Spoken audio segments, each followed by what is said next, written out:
Hey folks, welcome back to the table. So you might recognize this game. This is Cloudspire. So I've been playing this, and I think I did the first scenario of the first campaign. I failed. Then I tried it again a second time and succeeded. And then I did the second scenario, and I think I even did the third scenario. However, there were quite a few rule errors that I made, and I wanted to take another crack at it. Some of those errors I actually made errata videos for because they were so bad. I definitely wanted to get them corrected. So for example, when I built one of these, I said that you get to build a tower without having to pay for it. That's awful because that's not even close to what the rules say. I don't know where I got that from. Actually, I do know, but it's not worth arguing about. The rules do flat out say that's not the case. Somewhere else, not at the spot where I was seeing that. But that's okay. The rules do say it, and someone pointed it out to me. And so if I did win those scenarios, I won with a huge asterisk.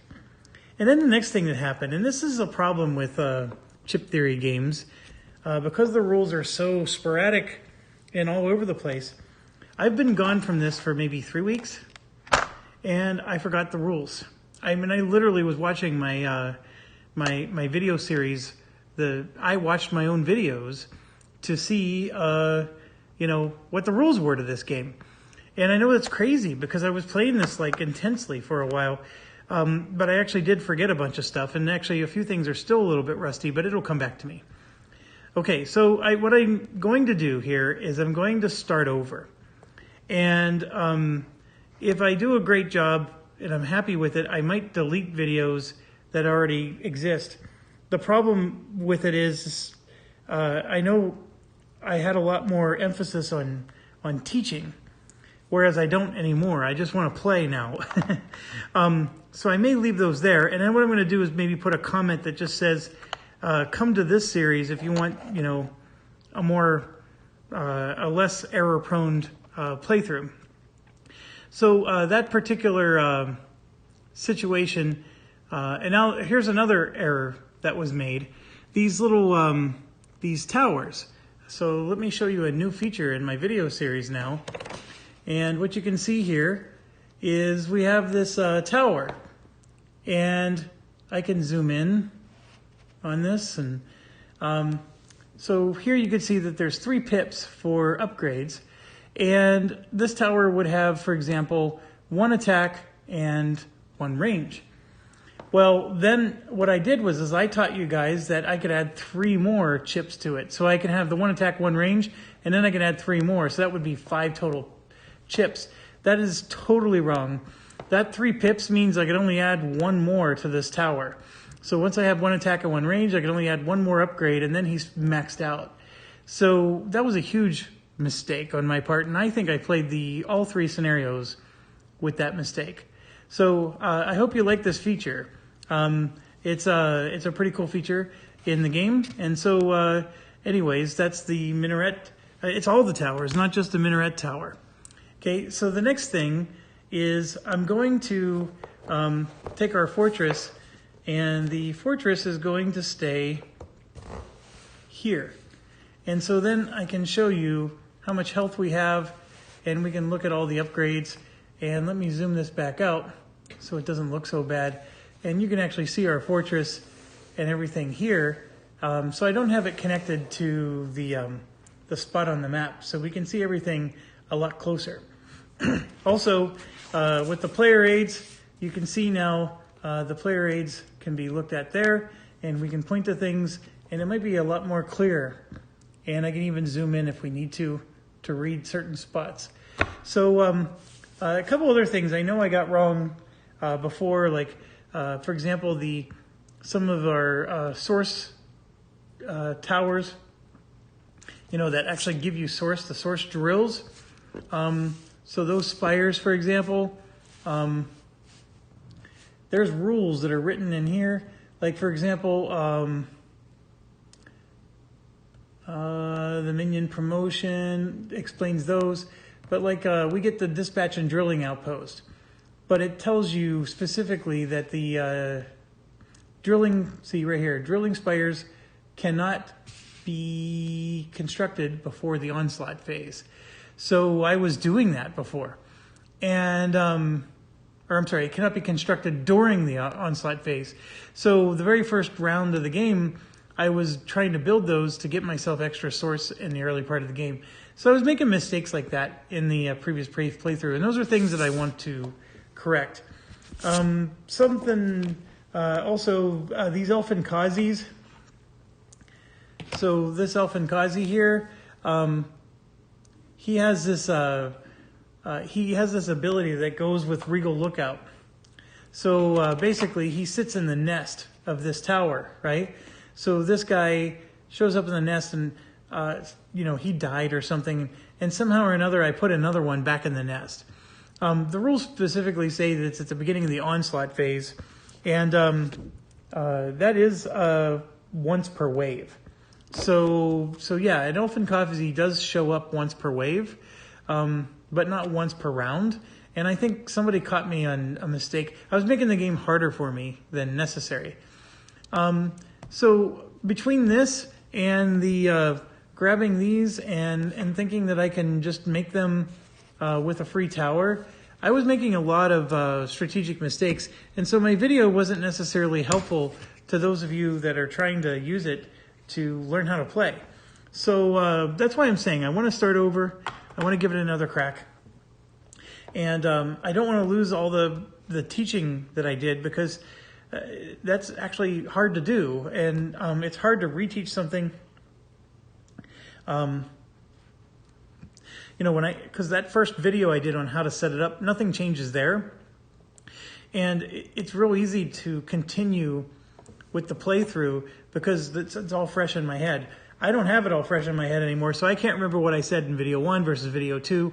None of that I don't remember anymore. So anyways, please forgive me. What I'm going to do is I'm going to play it. We're going to start over. We're going to do a fresh campaign, and let's see where this goes. Okay, so with that said, we're doing this first scenario again, and as you can see, we have our objectives here, and again, we have to destroy all the minaret towers. And so what are those minaret towers? There's one, it's right here. The minaret tower is here in this game, and it does move around based on your die roll, the setup. And then we have to destroy all the air spires. And so all of the air spires is everything else, basically. So we have to get everything else. And then we need to destroy the fortress gate. And once we do that, the scenario ends immediately. So if we destroy the fortress gate before we destroy the towers or the spires, that actually can cause us to get less credit. Okay, so we must win at least by complete one objective. We cannot lose our fortress gate, and we cannot lose Cram the Mighty. Cram the Mighty is the only hero that we may deploy this game, and I believe he's free. And let's find out. So Cram the Mighty is right here, and yeah, so he's a freebie to deploy, and he's armored and has survival, which means he'll heal every round. Oh, sorry, that's his upgraded side. He's armored for now. And he does cost 7 to deploy, but I believe we get to deploy him for free in this scenario. Then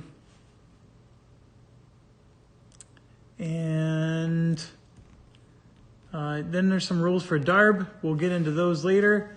They do have some AI changes to the keywords, and then these are our event die results. So that's everything we need for that. I'm pretty sure somewhere in here it says we get Cram the Mighty for free. Why would we have to spend 7 to deploy him? That's a ridiculous amount of number.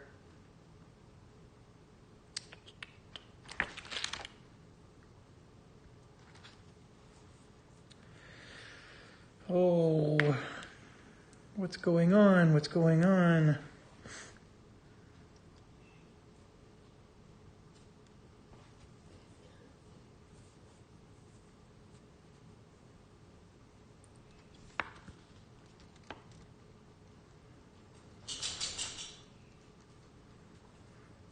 Do I really need to store up 7 to be able to bring Cram the Mighty into the game? I guess I do.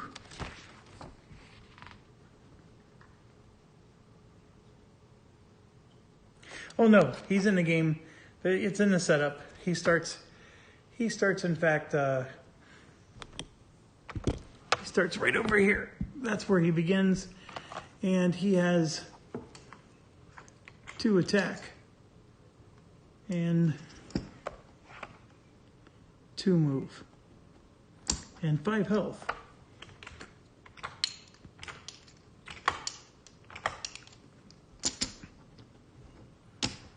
2 attack and 5 health for him. So my apologies there. Okay, let's go ahead and get started here. For wave 1, we're going to roll the event die, and we get 0 source for income. That's the part that I remember that hurts about this scenario. During the prep phase, we will get 5 CP though, so I guess we have something. We just don't get any income. And then for the errors, it's Harrier, Harrier, Harrier, and then the star means that it's promoted, and the fact that it's inside the brackets means that it's a grouped unit. So you can see that down here, star for promoted side, grouped unit, right there. Okay, so I'm just going to set this down. And let's roll the event die. And so I rolled a 4. And the 4 for the event means we add a fortification upgrade to the bottom of 2 air spires of our choice. So I'm going to pick fortifications and add them.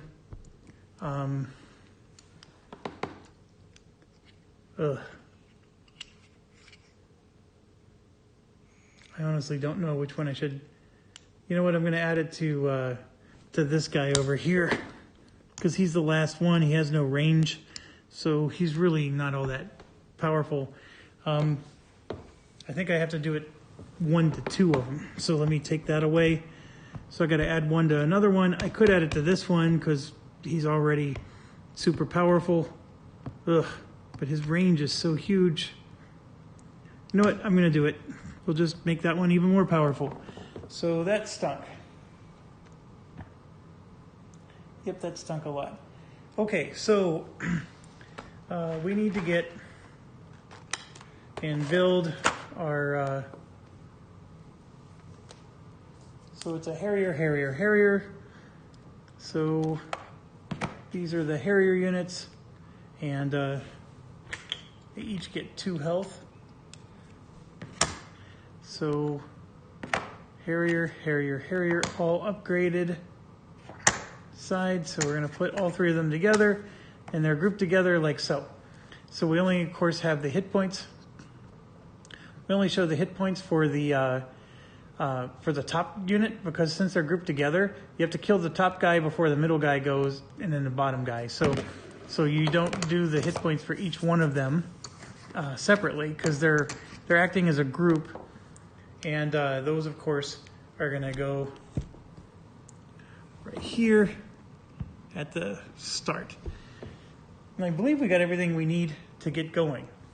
So I'm realizing that I'm recording. I need to make 1 modification in my recording. So I'm going to go ahead and stop this video, and then I'll see you in a few seconds. Thanks for watching. Stay awesome.